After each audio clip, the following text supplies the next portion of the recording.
back to my channel. My name is Ella and this is part of the Ella How Do I series where I talk about how you can start your witchcraft practice with several questions coming from you as well.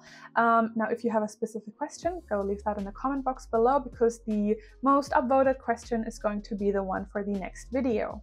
For this video we're going to be talking about the different paths that you want to maybe look into to start your witchcraft practice. If you haven't seen the first video, how to start your witchcraft practice, I recommend you check that out. I do have a playlist for all of these videos, so you can just run through all these videos if you want.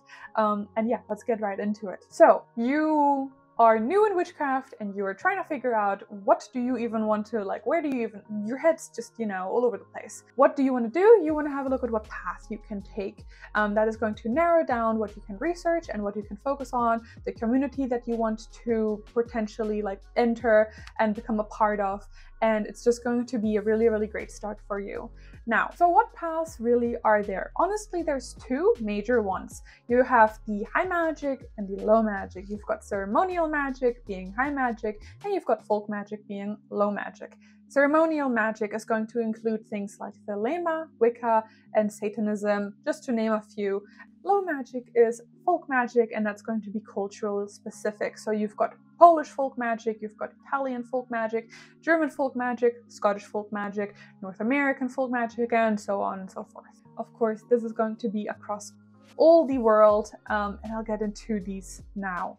Now, if you want to look at high magic or ceremonial magic, you might be interested in that if you are into structure. And if you like to have a set of rules, if you like to have something that you can really go by, especially if you are someone that likes community and having a very set kind of community. So for example, ceremonial magic a lot of times is a coven structure or some form of hierarchy. Within, for example, Wicca, which is the one that I'm more familiar with, you're going to have a high priestess and a high priest, you're going to have initiates, you're going to have a little bit of a hierarchy going on for the most part, at least in traditional Wicca. And this is going to give you a really nice structure. It's going to be easy to follow. You've got little guidelines, let's say, you've got little rules, let's say, and it's just nice and easy for you to follow. Of course, if you want to be a solitary practitioner, that's absolutely doable as well. You still a lot of times have things to go by the book, for example, right? So you have a book structure that you can follow, and it's a little bit more set out for you, laid out for you. Now, for example, Druidry, I believe is quite ceremonial as well. If you like rituals, if you like the idea of a big ritual, and you like the idea of very specific tools being used, this is a great one. This is also a great one if you live in a country or if you live in a part of the world that you don't really feel you want to practice that specific folk magic for whatever reason, then ceremonial magic might be a good one because that is going to be pretty uniform across the world. It doesn't really change too much culturally, depending on which one you want to look into. So if you want to look into Wicca, for example, Wicca is pretty much the same in Scotland as it is going to be in New Zealand. So that is one of the benefits. Now, if you are more into your specific culture and you're like a little bit more into daily kind of magic, you're not really into the more big rituals, you kind of just want to do little daily practices or things that you might already be practicing throughout your day anyway, then you might be looking at folk magic. Now, folk magic, as the name suggests, is common people magic. It's not high, it's not, you know, big lavish rituals. It's just going to be more daily little things. It's going to be more focused on the community of where you are. It's going to be very regional. So you're going to have, as I said, Polish, German, Italian, and so on and so forth. Different cultural folks have folk traditions, have folk music, have folk practices, folk clothing, folk food, all these type of things that will add to folk magic. You're going to have regional fairy tales, you're going to have regional lore, all this is folk magic. Practices, for example, some cultures like to knock on wood, some people have a little bit of a habit of spitting to ward off an evil eye and things like that, that are going to be part of your folk practice.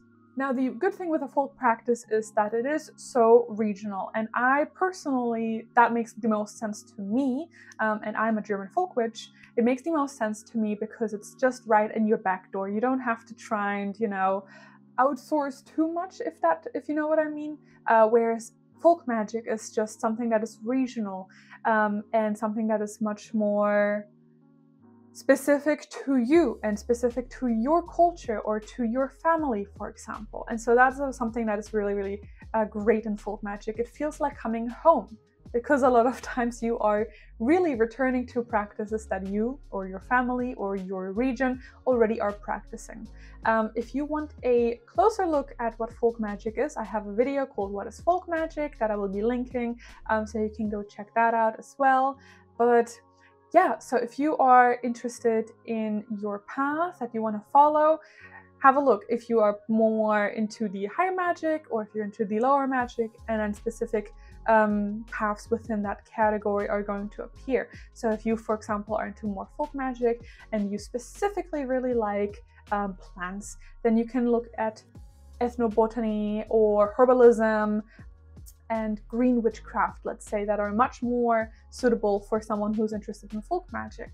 Whereas if you are, for example, much more interested in Wicca and into the rituals and working with specific divine beings and things like that, then you might want to look into that category instead. So that is a very brief, very, very generalized introduction to the different paths to give you a little bit of a head start. Don't be worried if this is something that you really can't decide on. You don't have to decide on one. You can kind of dabble a little bit. It's absolutely fine. Most people's path does change with time. I started out as a Wiccan, and here I am doing German folk magic.